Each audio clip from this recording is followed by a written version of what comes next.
안녕하십니까. 보험장인 보장 구자인입니다. 설 연휴 여러분들 잘 쉬고 계시죠? 그리고 새해 복 많이 받으시고 올 한 해도 여러분들 건강하고 좋은 일만 가득하시길 바라겠습니다.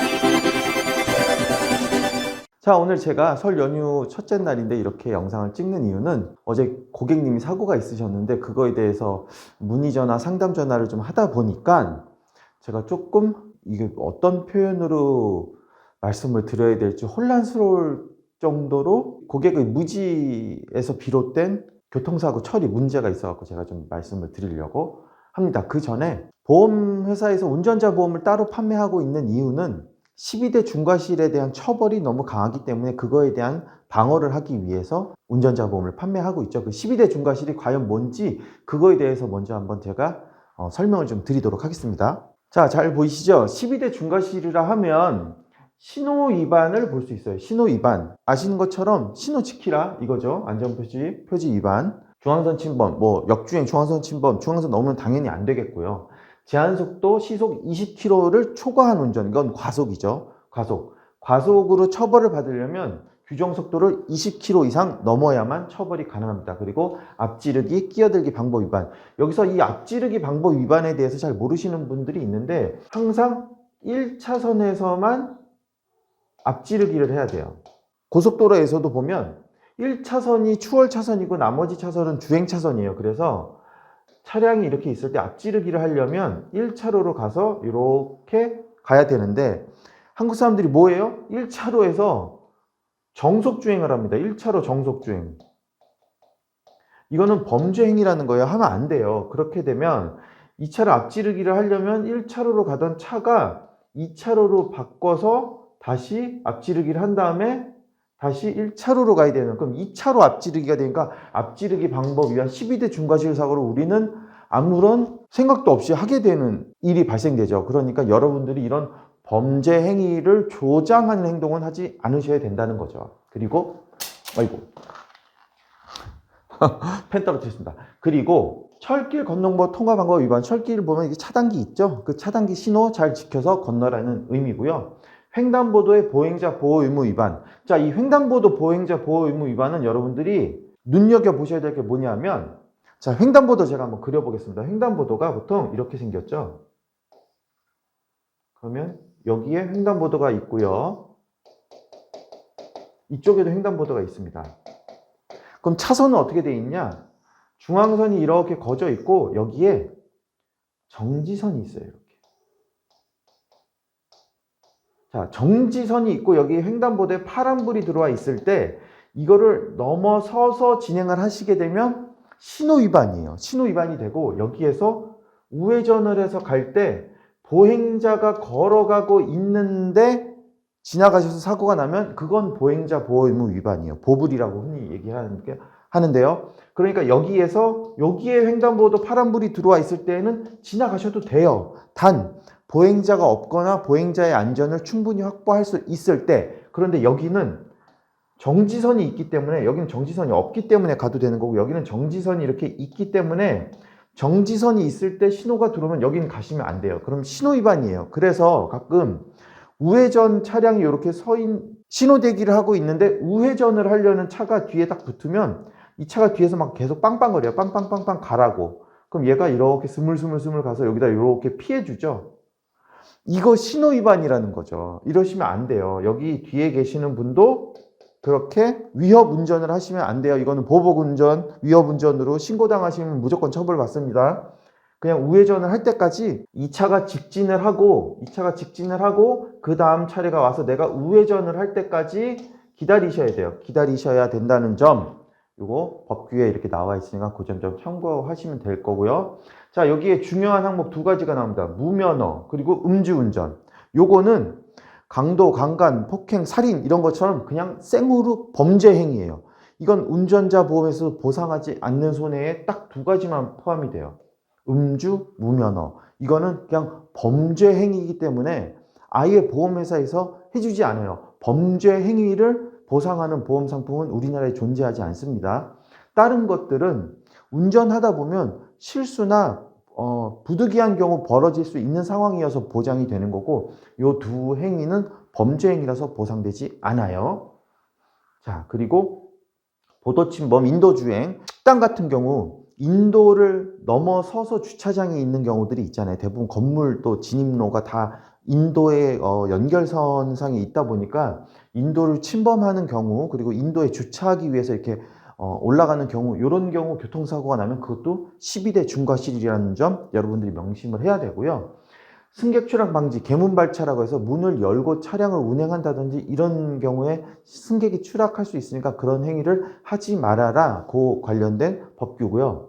그리고 자동차 화물 떨어졌을 때 이거를 안전조치를 하지 않고 운전을 한 경우, 이건 고속도로에서 낙하물에 의해서 2차 사고 많이 발생되죠. 그것 때문에 이런 법규도 있습니다. 이것도 12대 중과실 사고고, 제가 하나는 얘기 안 했죠. 뭐냐? 어린이 보호구역, 스쿨존 내의 사고, 이거에 대해서 말씀을 안 드렸는데 요거는 더 자세한 내용으로 제가 말씀을 드리도록 할게요. 자, 민식이법 내용입니다. 민식이법으로 어린이 보호구역에 대한 사고를 명확하게 지칭을 해놨죠. 자, 보면 어떻게 처벌을 받는지를 제가 좀 설명을 드리겠습니다. 이게 왜 운전자 보험하고 연관이 되는지 보시면, 어린이를 사망하게 하면 무기 또는 3년 이상의 징역입니다. 대부분의 범죄 행위는 뭐 5년 이하의 징역, 뭐 10년 이하의 징역, 1년 이하의 징역 이렇게 표현이 되는데, 얘는 3년 이상 무기형을 받을 수가 있어요. 어린이 보호구역에서 어린이가 사망을 하면.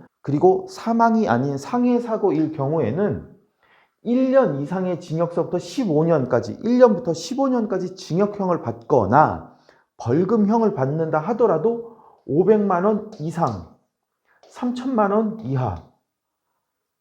엄청 세죠? 그냥 그러다 보니까 어린이 보호구역에서 사고가 나면 기본 벌금 500만 원에 형사건이죠. 이제 12대 중과실 사고니까 형사건이기 때문에 합의금 500. 그래서 어린이 보호구역에서 사고 나면 1000만 원이 그냥 기본 공식이에요. 지금은 이렇게 됐어요.